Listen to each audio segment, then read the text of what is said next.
Good evening viewers, and I welcome you for this session of question and answers. So let's get into the show with the first question. The first question is coming from Radha Krishnamurthy from Chennai. Radha is asking, she has bought a new DSLR camera, but she was using it for last 3 months on different modes other than manual mode. So now she wants to shift from the other modes to the manual modes. So can you tell me more about the manual mode? Well, Radha, yes, I can tell you about the manual mode. In case of manual mode, you need to control 3 basic parameters of the exposure triangle, that is ISO, shutter speed and aperture. So if you compare that to your vehicle, the other modes what you are using is like a auto mode, so you have to only just press the accelerator and control the speed with the accelerator, and whenever requires put the brake. So that mode is that. But here you are driving a geared vehicle instead of fully automatic vehicle. So how to use the manual mode? You need to understand that there is an exposure meter built into your camera, which reads the reflected light from the subject and gives you the correct value for shutter speed and aperture. But for this, when you are using manual mode, you need to select and lock, say like for instance, if you lock the ISO to 100 and try to play with other 2 parameters to get the correct exposure. So what do I mean by correct exposure? The correct exposure will be indicated by the exposure meter which is built into the camera, which will be continuously relaying the information about the exposure into your viewfinder or on the back of the LCD. So there is a small dot moving towards left and right based on your settings of aperture and shutter speed.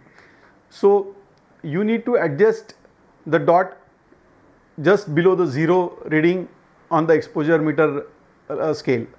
So that will give you the correct exposure for that particular scene or for the particular subject. And you can hit the shutter release button to get the correct exposure. But now, if you want to get little bit creative in a manual mode, how you can do that? Well, if you want to create the depth in your image, you need to use smaller apertures, that is of f11, f16 in that particular value, and then play with the shutter speed to get the reading of the exposure meter to 0 and hit the shutter release button to get the correct exposure. Vice versa, if you want to show motion in the image, like for waterfalls or for waves inside the sea, I would suggest you select the slower shutter speed, that is of 1/30th of a second or even below that till 1/4 of a second. But for this you need to put the camera onto the steady support, that is a tripod. After setting that shutter speed, you can adjust the value of the aperture again to adjust the exposure meter, showing the dot just stopping below the 0 in the scale in your camera. So that is how you are going to get correct exposure all the time. You need to keep eye on the exposure meter inside the camera while playing with the 2 values, and those 2 values will depend on what you want to convey through your image, motion, depth or any other thing. So it depends on that selection. Well, I hope this clears your query. The second question of the day is coming from Rajiv Rai from Patna. Rajiv is asking about the editing of the images. He is asking whether do I require to edit all the images which is getting out of the camera. Can I use it as it is for printing? Well, Rajiv, unfortunately I am saying yes to this. You need to touch up all the images which are coming out from the digital camera. Yes, the initial processing which happens inside the camera is decided by the algorithm which has been written at the factory level. So if you want to overcome and get the perfect or the good looking image for printing or as well as sharing, I will advise you to take out the JPEG images, or even raw would be definitely a better thing to work with. Get the JPEG image out of your camera, load it onto your computer, use the external software which are available like Photoshop, Lightroom, whatever you are familiar with, and convert it. You need to tweak slightly in terms of exposure or the color balance or the color saturation while giving the images for printing. Otherwise, sometimes what happens, actually what you are seeing in the images, you will not be getting the same color or the same brightness in the printed image what you actually get from the lab or from the printer. So yes, unfortunately yes, the digital camera images you do need to edit somewhat. The third question of the day is coming from Rajiv Khanna from Chandigarh. He is asking about the aperture. So he wants to know what is aperture and what is the narrow aperture or the wide aperture. Can you explain it to me?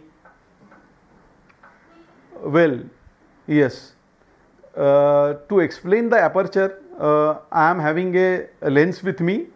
I hope it will be recorded in the camera the way I wanted to explain it to you, so you will get the correct idea. So what is aperture? There are different number of blades depending on the lens design in the lens.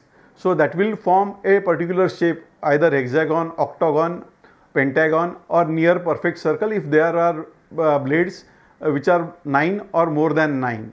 So here I am explaining to you. I hope you will see the opening through the lens while looking here, and I will try to show you to reduce the aperture.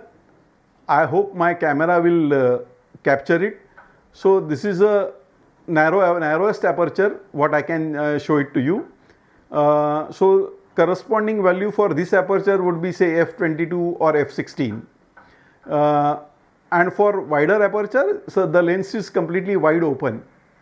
So what is the difference? So this will allow the maximum light to pass and hit the sensor when the lens is wide open. In this condition, the depth of field will be really shallow. Other way around, I will try to again close down this lens.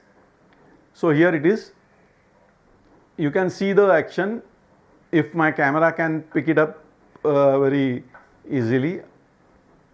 So this is the narrow aperture where the opening or the reading on the camera would be f16 or f11. So here the depth will be larger. So you need to use such kind of apertures when you are shooting landscapes or even macro. Thank you readers for joining me on this Friday for this session. Hope to see you next Friday, same time, same day. Thank you.